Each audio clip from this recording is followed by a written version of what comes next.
नमस्कार दोस्तों। दोस्तों, हर बार की भांति एक बहुत ही अच्छा सा, बहुत ही प्यारा सा मोटिवेशनल वीडियो लेकर के आ गया हूँ आप लोगों के पास, जो एक बहुत ही मार्मिक कर देने वाली कहानी है, दिल को झकझोर देने वाली कहानी है। इसको आप सुने बिना आगे नहीं जाइएगा, नहीं तो बहुत ही ज़्यादा आपको पछताना पड़ेगा, क्योंकि ये कहानी ही ऐसा है जो मैं आप लोगों को सुनाए बिना रह नहीं सकता। क्योंकि ये एक गरीबी से जूझता हुआ लड़का की कहानी है, जो एक लड़का हर बार हर किस्मत को दरकिनार करते आगे बढ़ता है।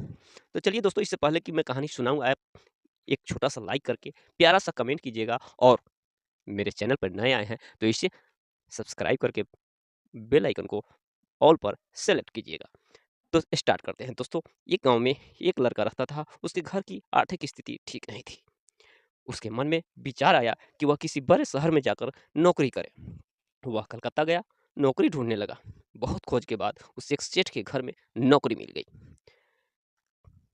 लेकिन प्रश्न उठता है कि नौकरी तो मिल गई, लेकिन काम क्या था उस लड़के का? तो मैं बताना चाहता हूँ कि उस लड़के का काम बहुत ही छोटा-सा काम मिल गया, लेकिन ज़िम्मेवारी बहुत ज़्यादा थी।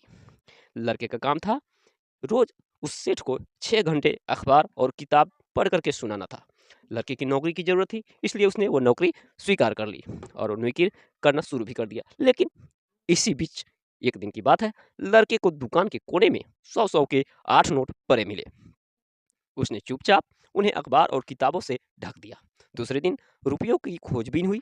लड़का सुबह-सुबह जब दुकान पर आया तो उसने पूछा गया, वो सेठ जो है उस लड़के से पूछा। लड़के ने तुरंत ही प्रसन्नता से रुपए निकाल कर ग्राहक को दे दिए। बहुत ही खुश हुआ सेठ जी ने। लड़के की ईमानदारी से सबको ही प्रसन्नता हो गई। सेठ भी लड़के से बहुत खुश हुआ। सेठ ने लड़के को पुरस्कार देना चाहा तो लड़के ने लेने से मना कर दिया। लड़के ने कहा, सेठ जी, मैं आगे पढ़ना चाहता हूँ, पर पैसों के अभाव में पढ़ नहीं पा रहा। आप कुछ सहायता कर दे तो ईश्वर की असीम कृपा हो जाएगी मेरे ऊपर। लड़का इतना जब बोला तो सेठ जी को दया आ गई और लड़के की पढ़ाई का प्रबंध कर दिया। लड़का बहुत मेहनत से पढ़ता गया और यही लड़का आगे चलकर बहुत बड़ा साहित्यकार बना, जिसका नाम था राम नरेश त्रिपाठी। हिंदी साहित्य में इनका बहुत बड़ा योगदान है।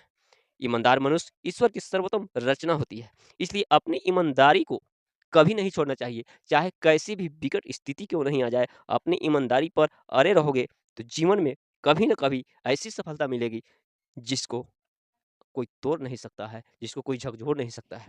तो दोस्तों, एक छोटी-सी कहानी आप लोगों को सिखा दी, आप लोगों को बता दी। ये कहानी कैसी लगी आप लोग कमेंट के माध्यम से ज़रूर बताइएगा, और मैं फिर से आप लोगों को याद दिला दूँ कि एक छोटा-सा लाइक कर दीजिएगा, इसमें कोई पैसा नहीं लगता है, और मेरे चैनल पर अगर नए आए हों तो सब्सक्राइब करके बेल आइकन को ऑल पर सेलेक्ट कर लीजिएगा। मिलते हैं किसी और वीडियो में, तब तक के लिए जय हिंद, वंदे मातरम।